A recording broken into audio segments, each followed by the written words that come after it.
Let's just get right started then. So good to see that you've been playing this set. I'm happy to just cover the stuff that you identified were the priority today. Did you have anything else you wanted to work on first? No, I just had these questions which I listed, and if you have any other things you notice, like I'm like fundamentally very bad at some area, I'm sure there's stuff in the game that I'm not even noticing. So if you notice anything that like looks really weird, then yeah, that would be great as well, like recurring problems. Yeah, cool. All right, I'll start by answering the questions, then actually I'll answer the questions as we go. I think that's a better way to do it. Okay. Don't know why the quality's so bad. All right, this is fine. All right. It's because my recording quality is bad. My computer's not very good. That's fine. Sometimes it's to do with YouTube processing. Is this a ranked game? Looks like it is. Yeah. Cool. The ranked games are pretty difficult in PBE. I feel like the silver ranked games feel like yeah, diamond games. They're definitely better than silver for sure. Yeah. Yeah.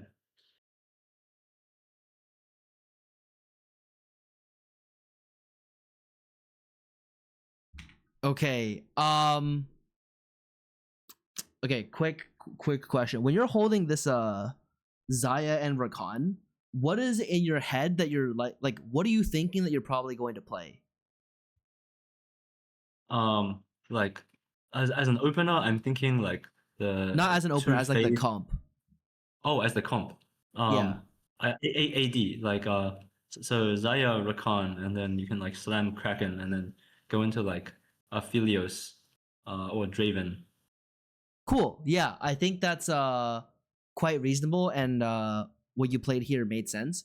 I'll add that if you want to have an advantage going into playing 2-cost reroll, it's important, or not 2-cost, going into playing Xayah reroll.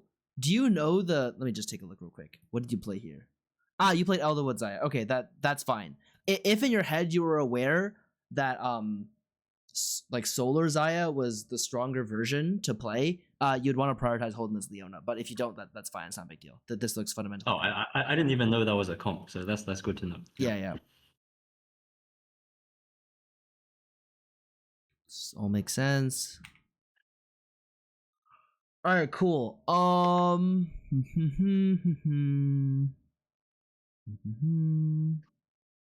See what you do.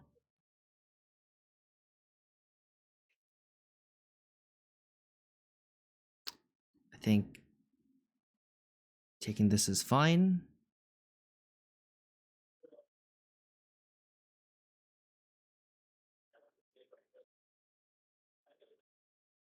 Okay, this is not like a super fundamental, but I'll tell you the theory of how you want to slam your Pandora's items. Number one, obviously you want to get to your items quickly.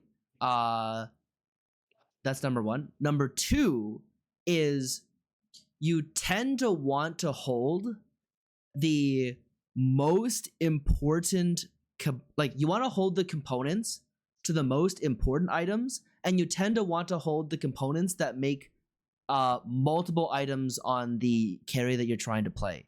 So for example, in your head, do you have a conception of what Xayah Bis is, or the good items on Xayah?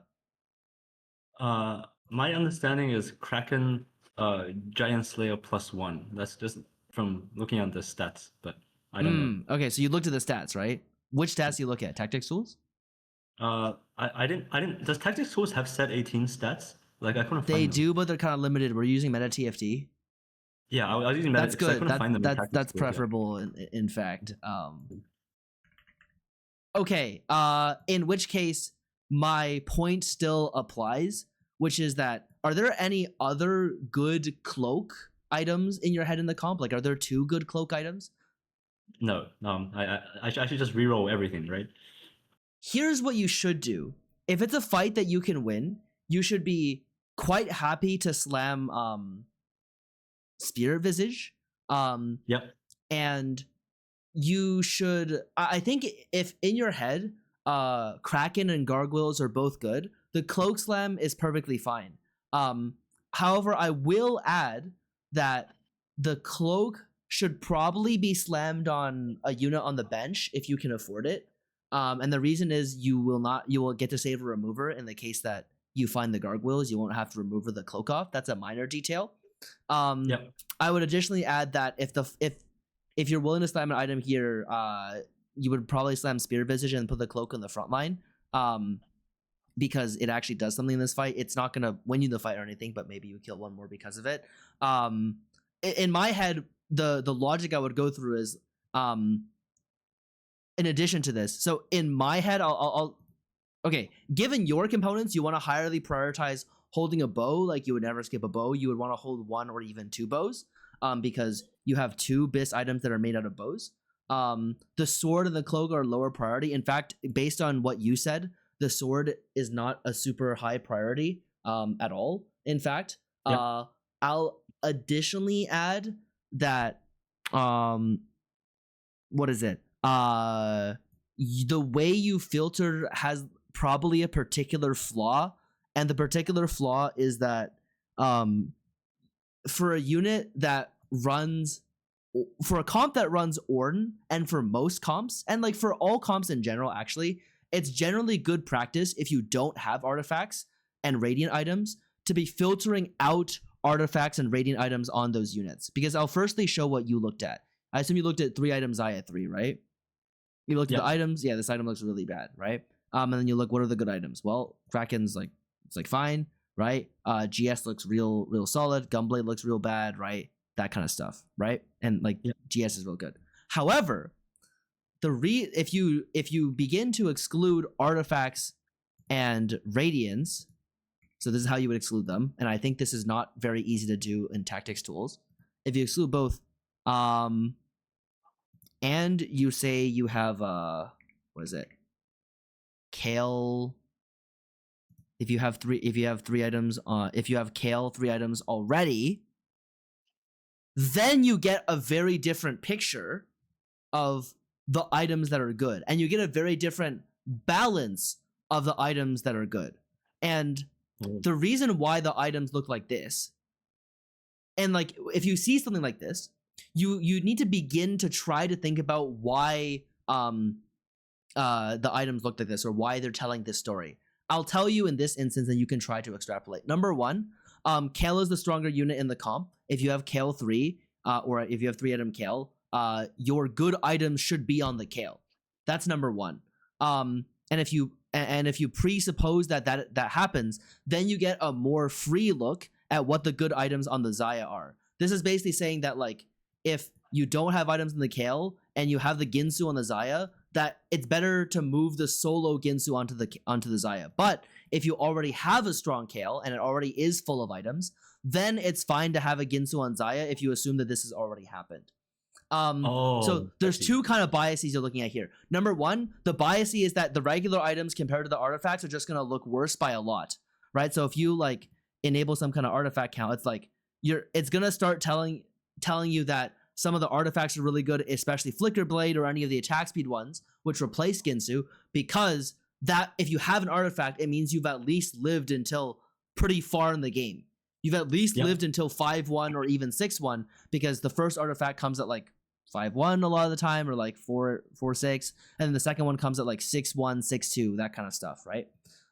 So that's the first kind of bias you see, and the second kind of bias you see is better carry bias, which is that if there's a better carry in the comp that uses the same items, that those items in particular will look really bad on the weaker carry unless you presuppose that has already happened. Does that make sense? Yeah, because like if you have a KO and Xayah and you slam Ginsu on Xayah instead of KO, then you're losing placements. Yes, exactly. If you have the KO 3, the Ginsu should be on the KO 3. Yeah, exactly. Cool. And also, if the Ginsu is stuck on the Xayah because you never got to KO 3, it will also look really bad as a result. Right. Got it. Yeah. So that's what. So that's how you can improve how you look through the stats. You should get better results. Given that the actual best that I consider is Ginsu Kraken Gunblade. which is what you get if you like look through the items in this order approximately, right? You should have red buff somewhere. And so the key components are you want 2 bows, 2 rods, and those would be the only components that I would hold. Other than having full tempo slams on the turn. So if you have a full Kraken or a full Gunblade, I would just make them. But if you're holding for the next turn, I would only hold the bows and the rods. Make sense? Yeah, that makes sense. Can you elaborate on why Gunblade is so good on Xayah? Yeah, the reason why Gunblade is so good on Xayah is because of 2 things. Number 1, it causes Fae to stack a little bit faster, and number 2, it causes Ornn's stacking to happen a little bit faster as well. So it's also Gunblade is just pretty good. The unit has a lot of offensive stats anyways. And there's also a fair bit of backline access, and if your Xayah dies, you kind of just lose the fight instantly. So those combinations of factors make Ginsu, Gunblade pretty good on Xayah. It's even better in 4 Fae comps. So if you'll see here, this is like not a 4 Fae comp. But if you like, this is getting Kale biased. But if you look at 4 Fae, it's built more often, and well, it's built more often. I think it is a stronger item in that situation. Like I don't know, maybe if I put Kale 3 items, okay, this basically never happens. Yeah, okay. Anywho, for 4 Fae, it should be more important to stack it faster, rather than less. Got it. Okay. Yeah.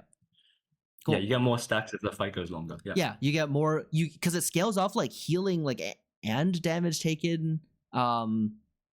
Was it? Oh, you hovered it. Let's take a look. I think I went back. I missed when. Oh, here. Yeah, damage, healing, and shielding. So healing, you're basically, if you don't have healing, then you're not stacking this metric of Fae, basically. Yep. Okay. Cool. Great. Let's see how you slammed in these turns. This is good. I think the pace at which you're slamming is good. I think you skipped the charm, right? You did not skip the charm. Here's what I'll say. This is actually counterintuitively a really, really bad spot to buy this charm. And the reason why is because you basically guaranteed lose a pick.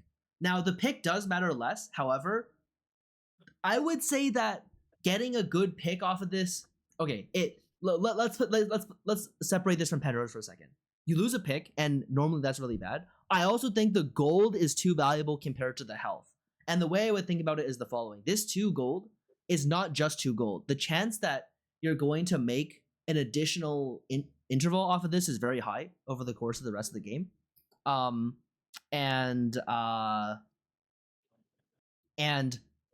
if your gold allows you to buy an extra charm and win a round, or hit a turn earlier and win a round, or be on 10 gold instead of 8 gold, it's going to have on average a larger impact than the 5 health here. I would only really ever take this if like you're open board full lossing with a lot of gold. That would be the main situation I would take this, because otherwise the gold is too valuable in comparison to the health.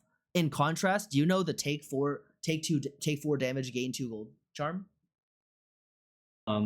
No. There's one that exists on stage 2 and stage 3, I think. It reads deal 4 damage to yourself, cost 0 gold, and gives you 2 gold. That one's basically an insta click. Because of the relative value of health and gold in the early game. I see. So early game, you like I'll tell you the number. Always... If I was in your position, I would buy this for like no less than 7 health, or I would buy like 4 health for 1 gold probably. Okay. And that's just early game. Yeah, that's just early game. Yeah, it's a similar concept to last set where like the health ones were. Like the Soraka health early was considered to be very, very weak in compared to a lot of the other ones, just because health in the early game has very, very low value in comparison to gold. Okay. This was a good charm to buy. Wait, it wasn't a charm. That was the next. I did get a charm. Oh, you did? It's like your champions are 2-starred. I don't know if I get it now, but I it's next turn. Oh, it's like some later turn. Oh, it's this. Is this turn? Yeah, is this turn. This is good.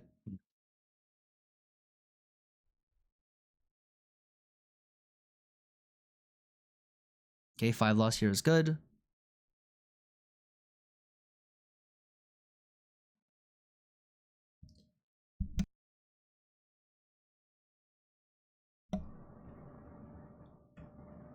All right, so I think this brings us to question number 1, which was you felt you were really weak on stage 3. Yep. Da-da.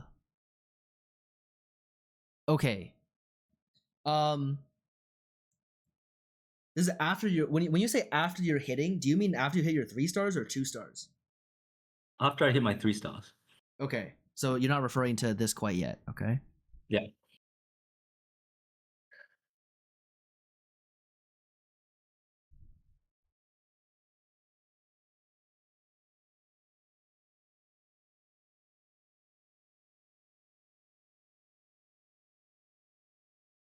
I think you're one small note is I think you're kind of prioritizing not the right units to go on the board.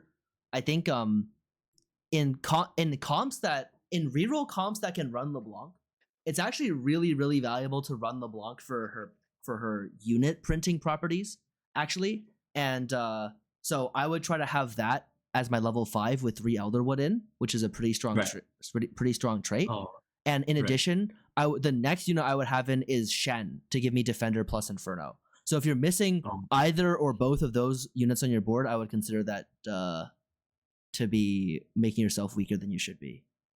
okay. That makes sense. Yeah. Also, small note here. Let's see when you start rolling below 50.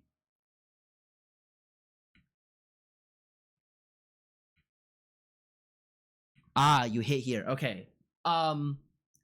You're weak. Okay, so you're just looking for Orn 3. Yeah, okay.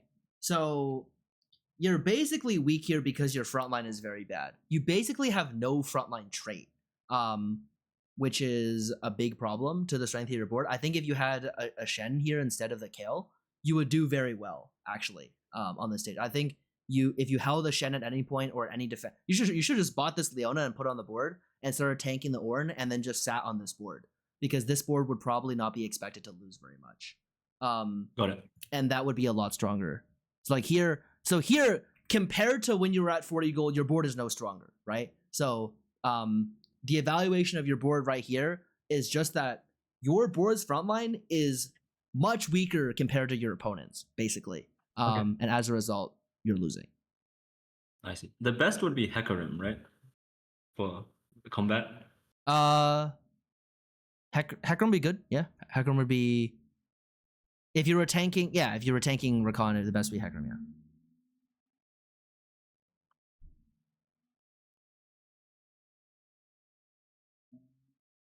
Ginsu's good.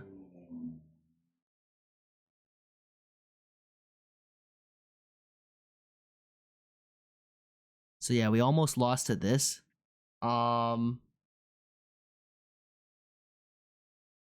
What's his advantage over us? I mean, we have no frontline synergies, I guess. Yeah, we don't have any frontline traits. Oh, we lost. I think I can't exactly tell what this is. If he got health, he should have a meaningful combat buff over you. I'll additionally add.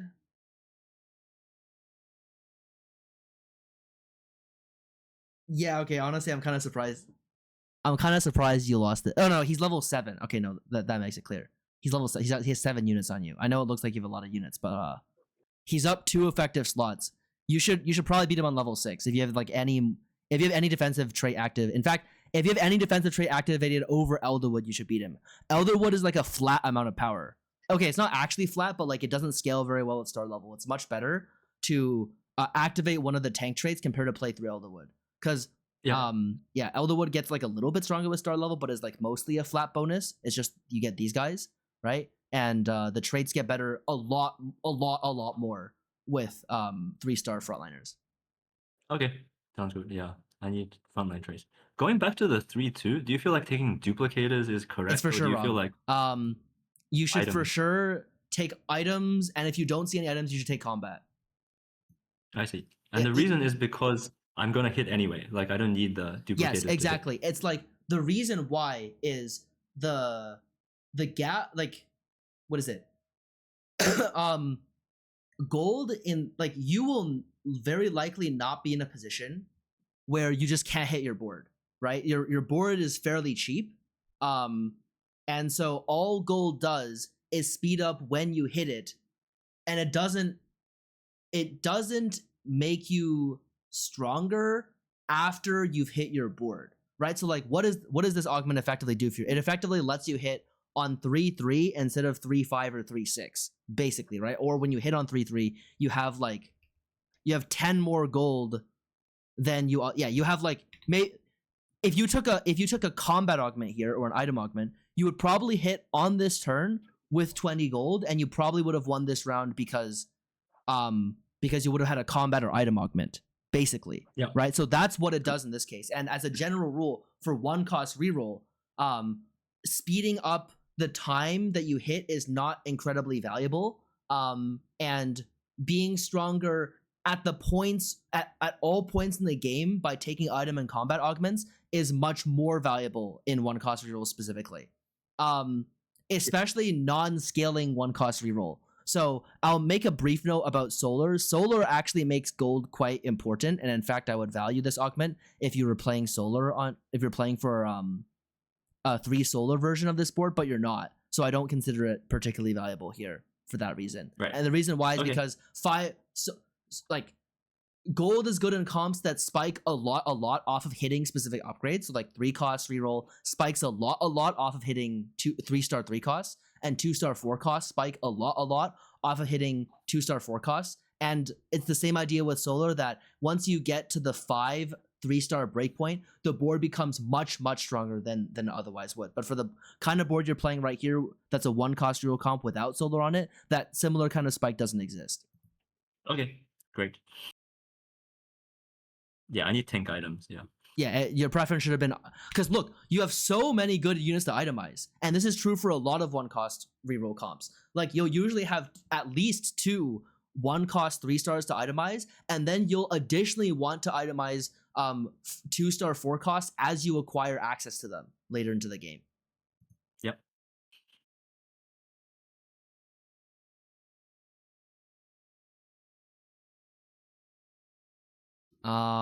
Yeah, I don't think there's much more to see here. Like notice, like after you start leveling up and putting in those tank traits, like you become much more powerful, basically. Yeah, like it's kind of funny, the right? boards like, are I'm better here. Yeah, the boards are better here, but your board hasn't changed meaningfully other than the fact that you put in the traits. Yeah, that's kind of that's so wild. Like really important concept here. I'm gonna cut you off real quick. This is a really important concept. The really important concept here is in 1-cost reroll, after you hit for basically the rest of the game are rounds that you're supposed to try to win, right? Like you're never supposed to be like, it's chill if I lose this round because I'm not supposed to win. Not true, right? At every point in the game after you hit, you're supposed to try to win playing 1-cost reroll. That's like when it's supposed to power spike, right? And so when you are in a round that your composition is supposed to win, you must have a combat charm all the time. Every turn. So here, you don't have a combat charm, and then you lose. Do you know how much stronger a combat charm makes you approximately? I don't know. Okay. On stage 4, the really good ones make you about 15% stronger, and the less good ones make you about 8% stronger. But in either of those cases, this fight is determined by the margin of you don't have a charm. Oh. And it's really common that assuming you guys, like you and all your opponents are playing the game at a similar skill level, right? It's really common that your boards will be within, like the board strength of your boards, your opponent's boards, will be within the margin of 8 to 15% power. Therefore, if you are playing, if you're at a stage in the game when you're supposed to win, it is absolutely required to buy a combat charm. Make sense? I see. So I can go over them by comp as well. Yes. Yeah. So One cost reroll is when you hit to the rest of the game, like when you hit till the end of the game.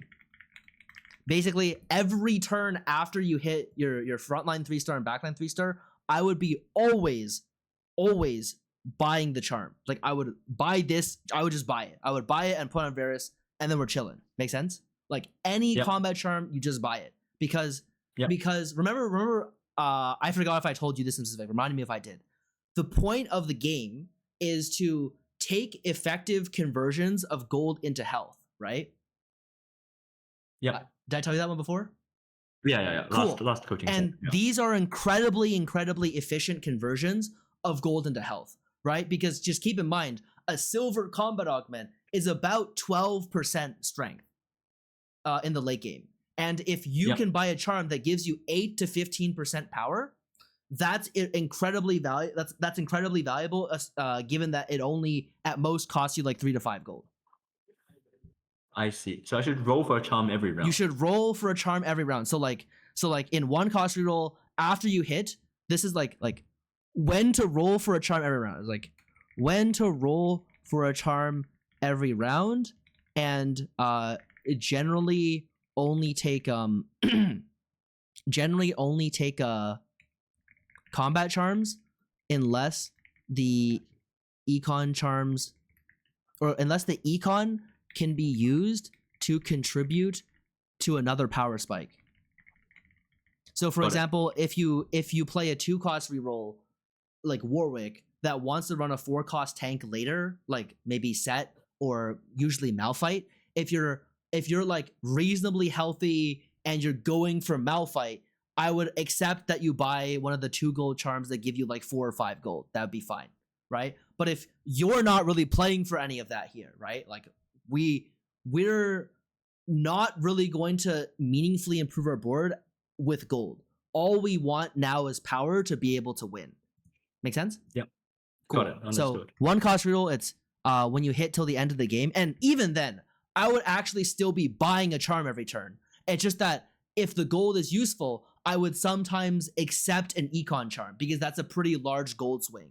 Because if you see an econ charm, that means if you wanted to skip it, you have to roll twice more to find a combat charm, which adds an added price of 4 gold. Make sense? So like you're paying 4 gold to maybe see another combat charm, which is maybe not the best. 2 cost reroll is when you hit. It's actually from 3-2 to the end of the game. Oh, really? You roll for a charm before you hit. The thing is, yes, I will always take the 2. I will in these situations, when looking for your board. So this is another concept. There's actually 2 modes, right? There's 2 modes of charms. Charm modes. Number 1 is need combat charm. Yeah, it's need combat charm. It's need combat charm. And that the reason is because gold doesn't do anything. You care only about winning because winning equals placements, right? Yep. Mode number 2, and it's what we previously discussed. Mode number 2 is I will always take the 2 gold charm, or the 2 gold or the 1 roll charm. So for example, on 3-2, I will always roll once to at the very least see the next charm. If the charm is very bad, I can skip it, or if it's too expensive, I can skip it. But for the price of 2 gold, I want to see the charm. Does that make sense? In the situations where you need combat charm, you're willing to invest 4 gold or more to see a combat charm. Does that make sense? Like in these situations, you're willing to spend a lot of gold to see exactly a combat charm. In these situations, you're always willing to invest the minimal amount of gold to see a charm because seeing a charm is value.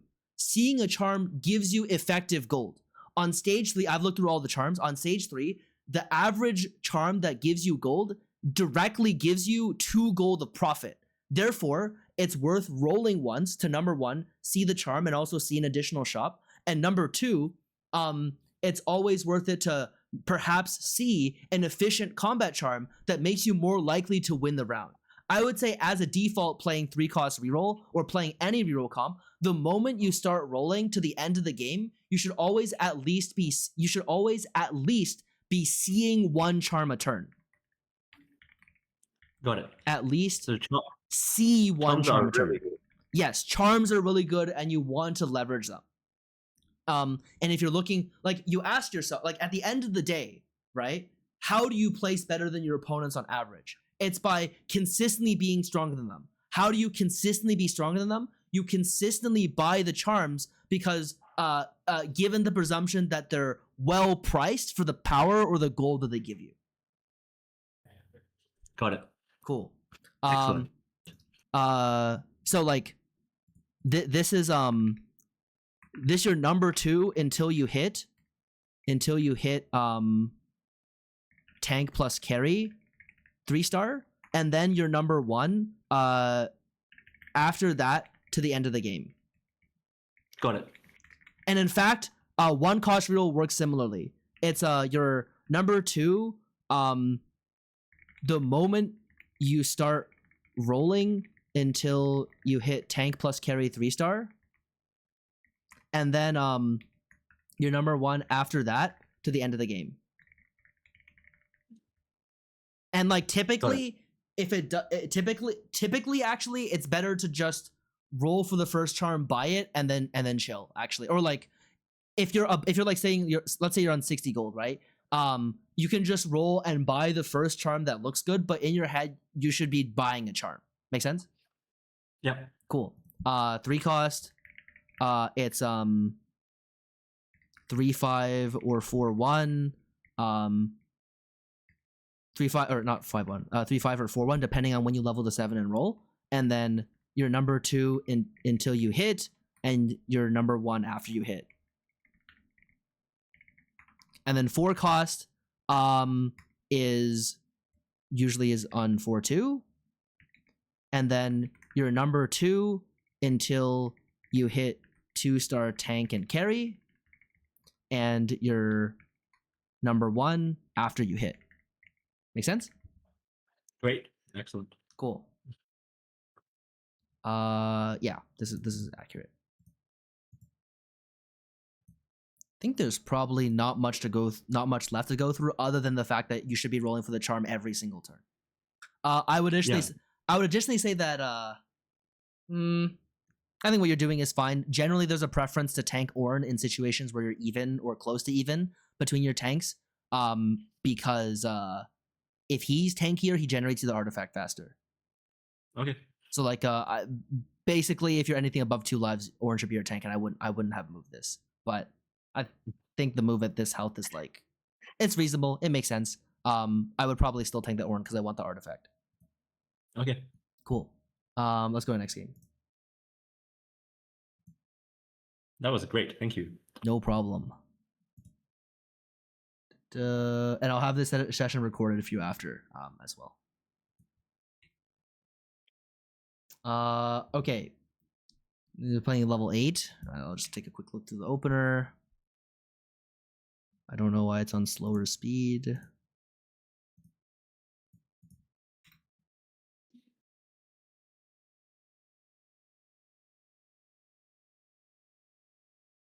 This looks good so far.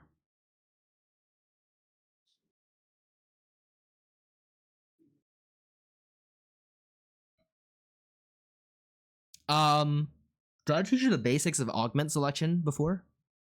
Yeah, last session, yeah. Okay. Like you were like, items you want to be like strongest, and then combat second. Did I tell you the percentile rule or no? Yeah. Okay. Do you think you're in the top 20% of your openers here in terms of power? Top 20%. Yeah. 2 upgraded units, 2 synergies. Probably close to, probably not top 20, maybe like top 30. Cool. Yeah. I think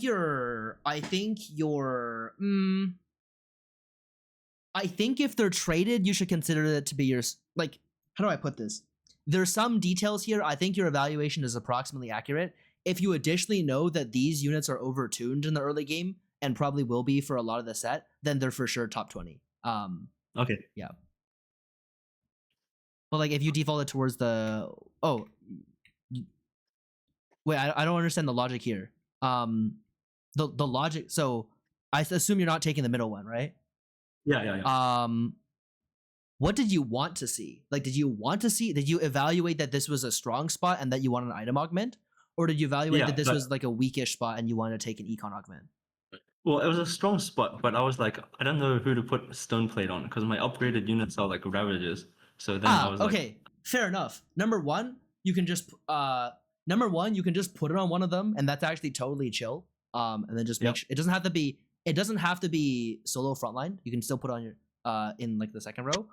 Or like more sound is you can just put it on your 1-star Shen. That's fine. Because your carries, even if they're melee, still benefit off of having a better frontline because they will stay alive for longer because your frontline is better. Okay. I do agree that you would slightly prefer a good carry item for either of your Ravagers. So, for example, if you saw, if you saw like Portable Forge, that would be really good here because you can take an artifact and put it on one of them. That would be better. But in this comparison here, you should still evaluate the item augment as being better than the econ augment if that's your evaluation, right? Okay, cool. Yeah, I didn't see the stone plate line. Yeah, you can. I mean, you still ended up putting this on your guy, right? Was the logic that like this heals them, which is beneficial? Yeah, I thought that would be better. Yeah, healing them is beneficial, but tanking for them is also it's as beneficial, if not more. Small quick thing. If you see something like this where you cannot possibly lose gold, so this is a never lose gold, right? This is a 3-cost unit at cost 3, right? You should click it right away to see if under the shop slot there's a defender that you might want to play. Oh, right. Yeah. Oh, I missed that. Thank you. One more additional thing about positioning is okay, I assume you're not sure how you want to position this, right? Yep. Okay. Okay. I'll give you two different modes. So basically this is what you have, right? You have melee, let's say you have tank, right? And then like one of them is a better tank. I'll tell you the two standard defaults. The first standard default is like a little triangle like this, because from either side your Shen generally gets targeted first in this situation. So like this will get your Akali targeted first on the right side by every unit, which is bad, right? But if you do this, then only maybe one unit might target the Akali, and most of them will actually target the Shen. This is better. It's safer. Okay. Number two, if you just want to do this is fine as well. Like this is chill. Like this is chill. This is chill. This is chill. This will also, like, you basically just want to avoid the disaster scenario of half the time their whole team hits your Akali first, which is not good. Okay. Cool.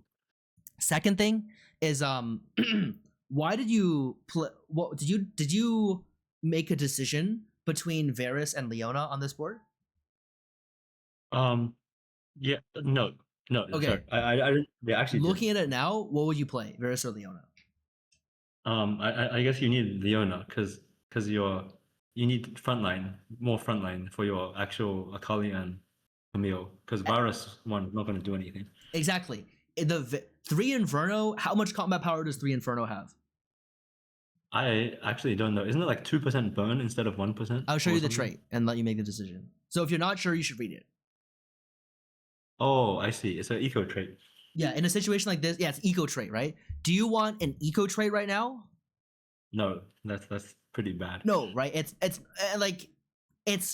if this is 3 Primordian, there's a debate about it. But like this is like shop slot upgrades. It's really not as valuable as a gold. Yeah. So given that if you're not trying to win, yeah, sure, whatever, right? Like get some shop slot value, right? But if you're trying to win, like you committed your level, you're spamming items, right? You want to play the stronger board. Oh, yeah, big mistake. Yeah. Cool, great. Yeah, I'm also confused what item to slam here because I'm like I don't know what I can even make. Yeah, so I see two options. Number one. Okay, so here's the thing. What you can slam here depends on what comps you know how to play. Or like that you're open to playing. What comps are you open to playing in this position? I mean, I could slam Nashors and go for like AP Flex or Soraka. Or I could make a Rage Blade and then go into Aphelios or Draven. Yeah, I feel yeah, that's exactly right. So I think you just do either, and that's that's good. Like that's a that would be a good play. I think you can literally do either and it's super chill. Oh, okay. Even though the items are bad for this current board, it's fine. Just slam it. And Okay, move wait. on. So Ginsu's not bad at all for your current board. Like Ginsu on melee carries early is actually quite good. Okay. And the reason why is because, well, why would like okay? Well, what's the best way for me to explain this? Okay. There's no great way for me to explain this. The explanation is that basically all melee like what are the melee carries? It's like okay. Late game melee units often don't live long enough to use Ginsu effectively if they don't also have particular attack speed scaling. But like early game, Ginsu is like the strongest item on all of the melee carries, approximately. Oh wow. Yeah, and the reason is because do you know the class of units that Ginsu is the weakest on? In fact, Probably tanks. A class of offensive units. So I'll give you the classes. It's there's casters, marksmen, and then there's fighters. I mean, I before today I would have said fighters because they were just like not live that long. They live pretty long. In the early game, there's actually no particular reason why they live less long than ranged units, actually. Right? Because I see. like of all the units on your board, after your tanks die, the fighters are next, right? I see. And I'll additionally add that like if you had a Ginsu on this Akali, but then you position like this and then it died instantly, yeah, you wouldn't get good value out of it, right? But if you position in either ways that I demonstrated, then they would actually be pretty safe. They'd be pretty safe to hold a Ginsu and last as long, if not longer, than a backline carry would have lasted. Does that make sense? Yeah, I see. Cool. The weakest class is actually casters, and the reason why is because they gain 7 mana per auto, and 2 of it is attached to just mana regeneration, which happens fixed over time rather than their auto attacks. All fighter units actually generate 10, which means that if they're a fighter and they do a lot of damage with their spell, like the Ginsu's quite good. Interesting. Okay, great. So in the early So game, if I wanted to make good. strongest board, I should slam Ginsu on like Akali. Yes, the strongest board would be Ginsu on Akali. But like if you had a preference for playing like Malphite AP, is that what you mentioned? That comp? Like Soraka Malphite. Yeah, Soraka AP Malphite AP. Or if you had a preference for playing either of those comps, you should have happily slammed the Nashers on the Akali, if that was your preference. Okay. And if you were kind of between them, you make what's stronger. Okay. You either make what's stronger, or like if you're like getting more advanced, you start looking around to see what it looks like other people are angling and play what's less contested, if you can figure it out. Got it.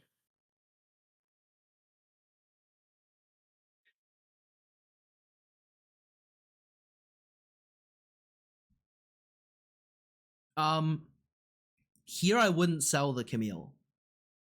Also, I would you put it based on what I told you? How would you position this now based on what I told you? You put Akali on like B1. Like this. The other tanks, would you keep them where they are, like the rest? Wait, we have 2 tanks now. Sorry. In that case, we can just switch Akali and Shen. Yeah, that would work. Yeah, that works. That's good. Cool. I think my like slightly what I believe is like a slightly more optimized default is the following. So in this situation, I would actually evaluate. Oh, is that a Shen 2? Oh. Ish. Oh no, that's a Kali 2. Sorry, that's not Shen 2. Yeah. I would evaluate the 3-cost itemized tank as being strong enough compared to your unitemized 2-cost tank that I would actually be happy with it being the only unit in the front line. This happens when there's like a large enough discrepancy in power between them. I would say that if you had like 2 units of like equal power and one of them had an item, you would already be pretty happy to have it be tanking entirely first. Yeah. So I would be pretty happy doing this Fiddlesticks, Shen, Fiddlesticks, Shen, and then like a Kali 2 in the back with the Soraka somewhere here is I think totally fine. And the important parts are that the not 2-star. The important parts is that the itemized unit can solo tank in the early game, and then the Akali is like behind both these tanks. Yeah, those are the 2 important things. Okay, got it. Cool. And also, yeah, I think there's not a benefit to selling the Camille, so I wouldn't. Because like now we just don't have a Camille. We level here. Yeah, so yeah. We could have a Camille too, but we don't. It's all good. I mean, it doesn't necessarily matter until it loses you the fight.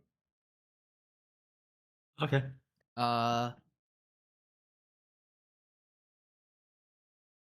And it does lose me the fight. It does. Okay. So I'm gonna mention so like here, one thing I'm seeing is that you're like greeting the visage value.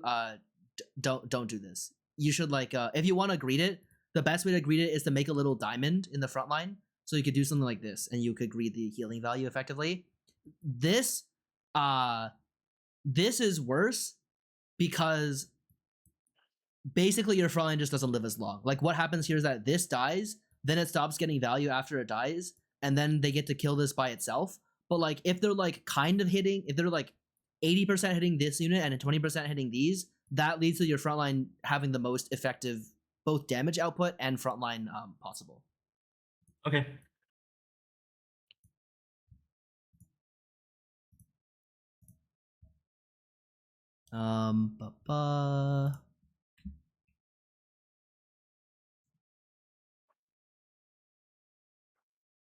Okay, you don't lose here. Keeping the morgue is good. You lost off you lost off late JG? I mean, you lost off both. Yeah. You lost number 1 off of. You know what you lost off of here, right? Yeah, I do. Yeah. Pretty sad. Yeah. A big one is the positioning. Like once you get to like 2 items, like the unit should like always be solo frontline because it's like so much tankier than the rest of your board.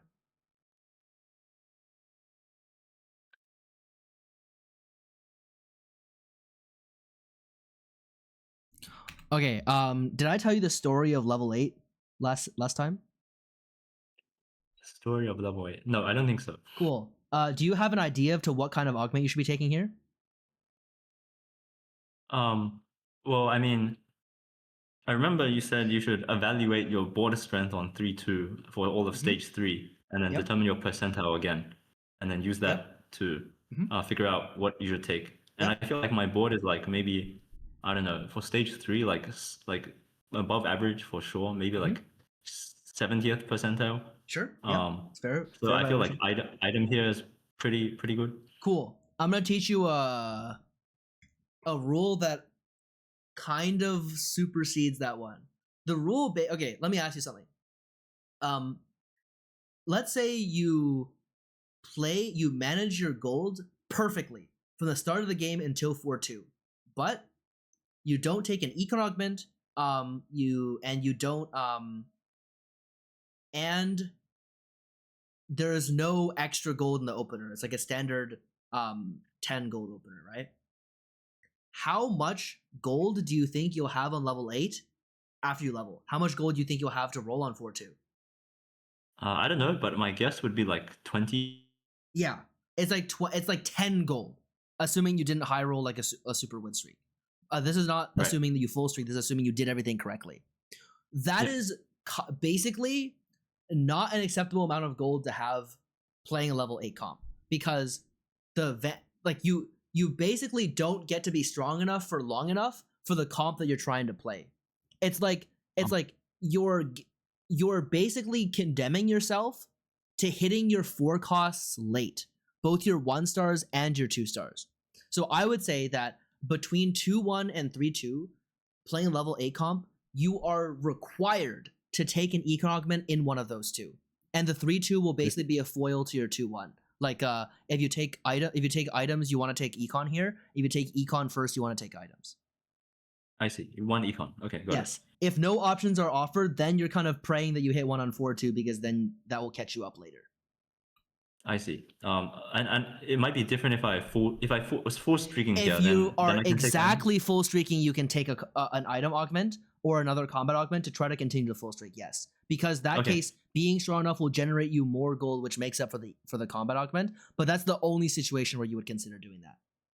Great. That's really useful. Like, you would need to be full streaking, and you would need to expect to be able to continue to full streak after. Okay.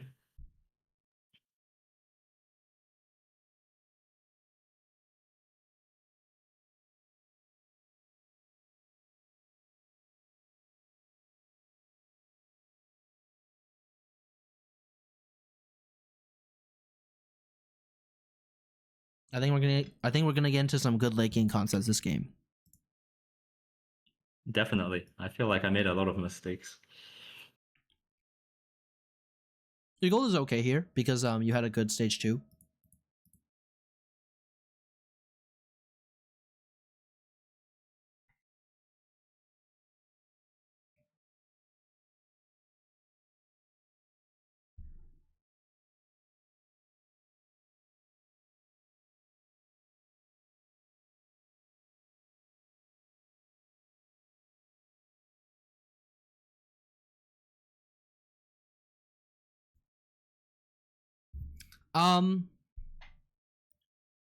What kind of augment do you think you want here? Looking at this spot, like what are the classes? I mean, I think from what you said earlier, I need eco here because I Correct. might be kind of poor. Yeah. Yeah, basically, like look at what happens here, right? And this is you like high rolling your natural shops. You have 32 gold after you level. You can sell a little bit, right? So you have a bit more than 32 gold. But like having any amount of gold up until like literally 70 gold is all very likely to be useful here. Like third, anywhere from like up until you get 70 gold, more gold is good. So you would happily take an econ augment like Commerce Core or even Money Monsoon to be able to level, roll, and hit your board. And the reason is just because when you hit an upgraded unit, it basically makes you, if it's an item holder, it basically makes your board 50% stronger. Either your Malphite has like 80% more base health and then can tank about 50% more, or your carry in the back does 50% more damage, which is most of the damage on your board, right? That's what makes gold so valuable. And like every round you miss it is a round where you're way, way more likely to lose. Here, so I think you're right. Economy is good. After that, I would say the next best kind of augment to take would be combat, actually, because you're on a threshold where you're not in need of more items. Yep. But if you were to take items, more backline items are better than more frontline items. Does that make sense? Okay. Yeah. Cool. I would be legit. I would be like reasonably happy looking at the spot and being like, this thing gives 6 gold. I'm gonna take the 6 gold. I see. 6 gold, and then I can. And like then you can make some backline backline. items. It's chill, right? Yeah. Backline items. Yeah. Cool. If you took tons of stats because it's decent combat, I would be cool with that as well. I think this is probably the weakest of the 3. Okay. Yeah. I was just thinking my Soraka has like no AP, and I was like, oh, I need like death cap or something. So. Yeah, but it's not that bad. And the bigger concern is that you don't have a Soraka too. Yep.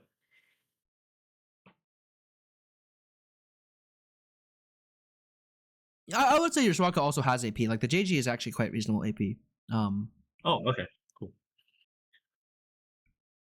Like it's 35 plus 15 plus 15. I think the number I gave you was like under 50 is kind of bad. You're at 65 plus 10 for Spellweaver. You're at 75. I think it's okay. Oh, okay, cool, great.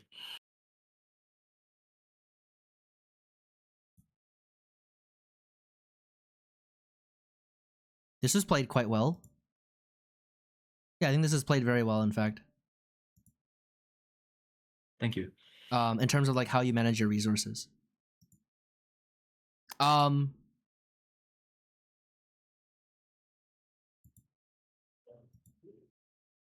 I think it's stronger.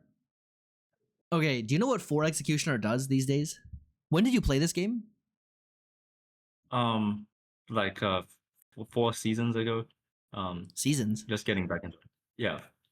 How long is a season? Days? Sorry, 4 sets ago. No, not when you Like start. set Like 9. when you play this game. Like what day? Because they just nerfed 4 Executioner. Yeah. Oh, okay. I didn't know they nerfed it. Yeah. Well, okay. Basically, what I'm trying to say here is, I think getting a Loon in for Spellweaver plus her passive is better. I think it's better anyways. Actually, even if it was at the pre-nerf version. So like 3 to 4 Executioner jumps. Do you know the number?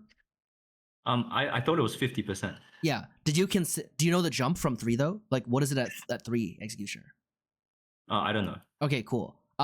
So like I think one thing I'll like really emphasize here is that in order for you to like be able to consistently improve really fast, you have to be looking for the decisions to make, right? And so what you need to see is that like maybe the Elune is better than the Yunara, right? Then to consider it, you need to look what does 4 Executioner do for me, and then you have to look what does 2 Spellweaver plus Attuned do for me, right? And like the moment you decide, the moment you can like spot these situations where you're supposed to at least look for what you're supposed to do is when you're going to rapidly be able to enhance your ability to make strongest boards. Like the reason like the pros can make really strong boards really quickly every set is because they can identify the candidates for what they're supposed to look for or what they're supposed to do, and then they look at it, they make a decision, and then if it's right, they get feedback that it's right. If it's wrong, they get feedback that it's wrong. But that's how they iteratively improve their abilities.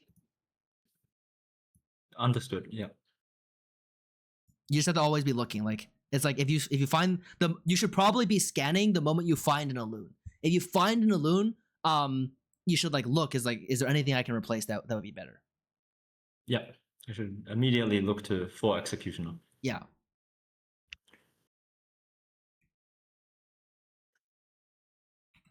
Okay. Here, this is a part of one of your questions. Probably won't be able to get to the third VOD.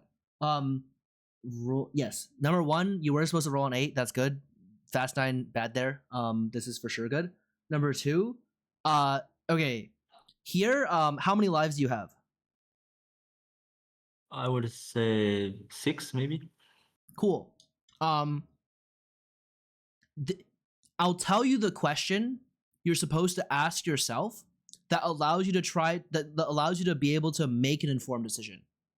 Basically, your decision is the following. There's actually 3 decisions. There's 2 things we're considering.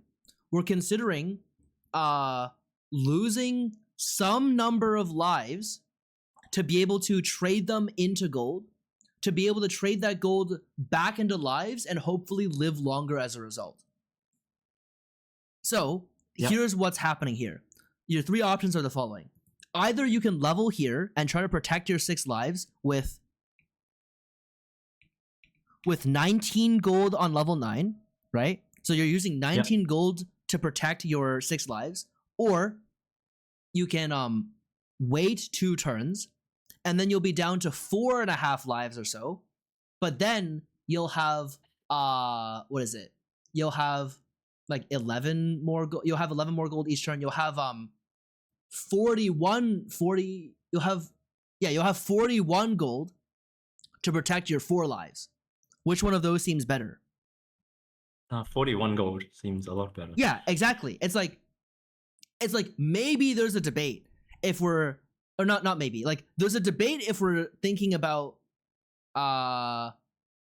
what was it? If we're thinking about like that amount of gold, but we're at 3 lives, then you probably level because like, or yeah, then you probably level because now we're thinking about 3 lives versus 1 life, and like you could just randomly die a lot of the time, and it's like it's fine to do that, right? But if you're at anything more than 5 versus 3, I would recommend delaying your level so that you can use your gold to you can use more gold to protect slightly fewer lives. It tends to become worth it. Make sense?